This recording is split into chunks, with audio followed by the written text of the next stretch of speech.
আজকের গুরুত্বপূর্ণ অনেকগুলো খবর, তার মধ্যে একটি খবর হচ্ছে যে দুই উপদেষ্টা যে পদত্যাগ করলেন, এই পদত্যাগ কখন কার্যকর হবে সেটা জানিয়েছেন প্রেস সচিব আমাদের। তো আপনি কি একটু আমাদের বলবেন যে পদত্যাগ করার পরে তো পদত্যাগ সাথে সাথে কার্যকর হয়ে যাওয়ার কথা যদি গৃহীত হয়, কিন্তু সেখানে আমরা দেখছি যে নির্বাচনী তফসিল ঘোষণার সঙ্গে সঙ্গে কার্যকর হবে। পদত্যাগ পত্রের সাথে নির্বাচনী তফসিলের কি সম্পর্ক আসলে?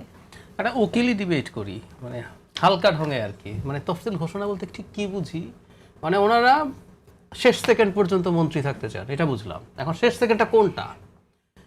সিইসি তার বক্তৃতা দেবেন কাল, শুরুরটা নাকি ওনার শেষ করার পরেরটা? মানে শুরু আর শেষের মধ্যে কিন্তু 5-7 মিনিটের একটা গ্যাপ আছে। তো শেষটা যদি ওনারা 7 মিনিট 8 মিনিট বেশি মন্ত্রী থাকতে পারেন, তো এটা উল্লেখ করে দেওয়া দরকার ছিল আসলে। এই কথাগুলো এই ঢঙে বলার কারণ হচ্ছে আমি খুবই মর্মাহত হয়েছি যা ঘটেছে, যা ঘটিয়েছেন তারা। এর চেয়ে দুঃখজনক কিছু হতে পারে না। পত্রিকায় রিপোর্ট আসছে সেপ্টেম্বরে এই দুই উপদেষ্টাকে সরকার থেকে সরে যেতে বলেছিলেন ডক্টর ইউনূস, একদম ক্লিয়ারলি, এবং একাধিক জায়গায় এসছে। এবং আমরা কিছুটা খোঁজ খবর যেমন পাই, আমাদের কিছু পরিচিত যারা শোনা আছে, এটা ফ্যাক্ট ছিল, কিন্তু ওনারা যান নাই। এবং এখনও আজ যে পদত্যাগপত্র দিলেন, মানে খুবই দুঃখজনক। মানে আমাদের এই দুজনই, বিশেষ করে আমরা পেছনে থেকে মাহফুজ আলম কি করেছে আমি আসলে জানি না, কিন্তু আমরা সামনে যাদেরকে দেখি, জনাব আসিফ মাহমুদকে আমরা দেখেছি, উনি মুভমেন্টে খুবই সরবভাবে ছিলেন। সেই মানুষটা শেষ মুহূর্ত পর্যন্ত মন্ত্রণালয়ে থাকতে চান, এবং থাকাটাও একটা নেগেটিভ কারণে আমি হিসাবে ইন্টারপ্রিট করতে চাই অ্যাটলিস্ট। সেটা হচ্ছে একটা খুবই জাতীয় পত্রিকায় একটা রিপোর্ট হয়েছে যেখানে বলা হয়েছে এই দুজনের ছেড়ে যাওয়া পদে কারা যাবেন। সরকার নতুন কাউকে নেবেন না, কারো কাছে একটা পোর্টফোলিও বাড়িয়ে দেবেন। জনাব আসিফ মাহমুদের ক্যাবিনেট নিতে কেউ রাজি হচ্ছেন না, এরকম একটা নিউজ আছে। শেষ পর্যন্ত যিনি নিয়েছেন তাকে যথেষ্ট চাপ প্রয়োগ করে নেওয়া হয়েছে, কারণ তিনি বলছেন এটা যে অনিয়ম আছে, যা যা ঝামেলা আছে, এগুলো তার ঘাড়ে এসে পড়তে পারে। তার শেষ পর্যন্ত উনি রাজি হয়েছেন হয়তো। তাহলে আমরা বুঝতে পারি ক্ষমতাকে আঁকড়ে ধরে থাকার যে চেষ্টা, এগুলো তো সব পুরনো বন্দোবস্ত। আমরা পুরনো বন্দোবস্ত আর নতুন বন্দোবস্তের আলাপ শুনি, আর নানা রকম বৈষম্য বিরোধী কথাবার্তা শুনি। সেই মানুষগুলোর এটা শেষটা, মানে বিশেষ করে আমি আসিফ মাহমুদের কথা বলছি, অসংখ্য দিকে উনি, ওনার বাবা, উনি নানা রকম সমালোচনার জন্ম দিয়েছেন।